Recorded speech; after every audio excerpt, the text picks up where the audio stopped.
ఇవాళ మనం జాండీస్ ద్వారా బయటపడిన పిత్తనాళం నుంచి వచ్చేటువంటి క్యాన్సర్ని ఎలా ట్రీట్ చేస్తామో చెప్తానండి. సో ఈ పేషెంట్ నా దగ్గరికి జాండీస్తో ఒక 2 వారాలుగా సఫర్ అవుతూ వచ్చారు. సో మొత్తం పరీక్షలు చేసిన దాని తర్వాత పేషెంట్కి పిత్తనాళంలో జంక్షన్లో క్యాన్సర్ గడ్డ వచ్చినట్టు కనుగొన్నాము.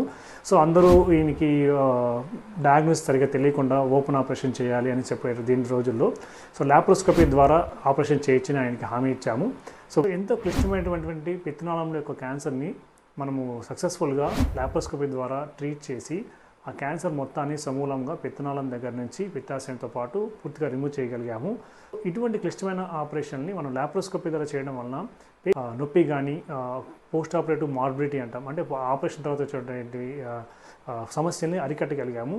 సో పేషెంట్ 3వ రోజునే కోలుకొని 4వ రోజునంతా మొత్తం తన ఆహారం తను తీసుకోకుంటూ డిశ్చార్జ్ అయ్యారండి. రికవరీ అనేది చాలా చాలా ఫాస్ట్గా ఉంటుంది.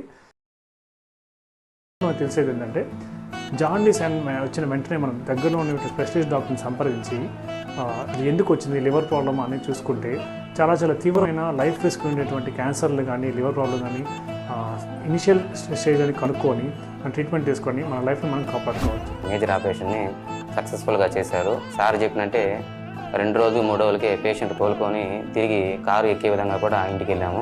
ఇంతటి కష్టమైన ఆపరేషన్ని చాలా నీట్గా చేసి పేషెంట్ ప్రాణాలు కాపాడిన సార్కి ప్రత్యేక కృతజ్ఞతలు.